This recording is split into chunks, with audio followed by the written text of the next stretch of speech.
성경은 하나님의 말씀을 받아 선지자들에 의해서 쓰여졌다. 그런데 원본은 있을까? 종이 등의 평균 수명은 50년. 성경 원본이 남을 수 없는 시간이 흘렀다. 성경이 쓰여질 당시에 양피지나 파피루스 같은 것에 기록을 했다. 종이는 평균 수명이 50년이라고 한다. 양피지 같은 것은 좀 더 길겠지만 파피루스는 조금만 잘못 보관해도 부스러지기 쉽다고 한다.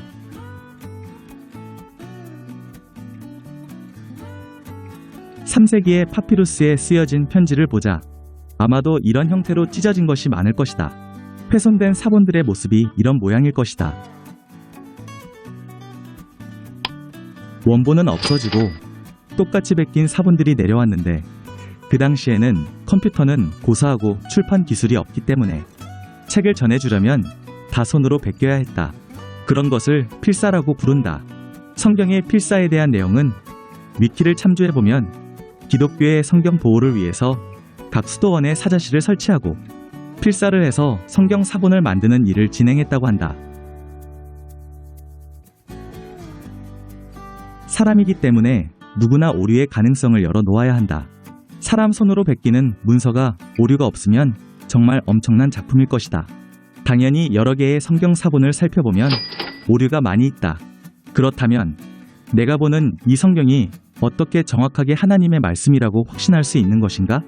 오류가 있으므로 변경된 내용이 아닐까?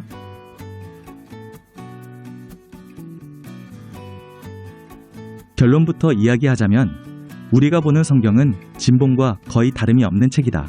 성경 사본에 대하여 위키에 기록된 것을 보면 학자들에 따르면 99.5%는 내용면에서는 일치하나 철자 등 세세한 부분의 차이가 0.5%를 구성한다고 한다.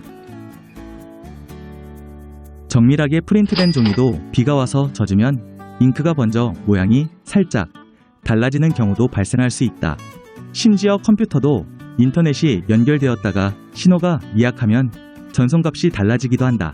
그렇다면 잘못된 값이 전송되었을 때 어떻게 오류를 해결할까? 원리는 간단하다. 오차가 발생할 확률보다 원본 신호가 더 많으면 여러 신호를 조합하여 원본을 만들 수 있다.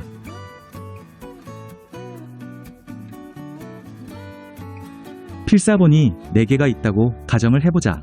원본이 1234인데 첫 번째 사본은 다 맞는데 첫 번째 글자에 오류가 있고 두 번째는 두 번째 글자에 오류가 있고 세 번째는 세 번째 글자에 오류가 있고 네 번째는 네 번째 글자에 오류가 있다고 한다면 4개의 사본을 조합해서 1234라는 값을 찾을 수 있는 것이다.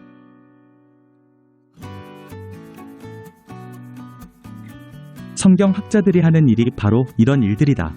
성경학자들 덕에 우리가 이런 오류에서 벗어나서 완벽한 성경 원본을 보는 것 같이 우리가 책을 볼 수 있다.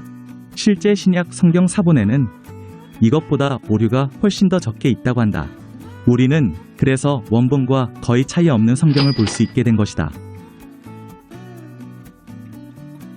하나님의 정확한 말씀의 뜻을 성경을 통해 찾고 그 말씀을 실천할 때 참다운 그리스도교인이 될 수 있는 것이다.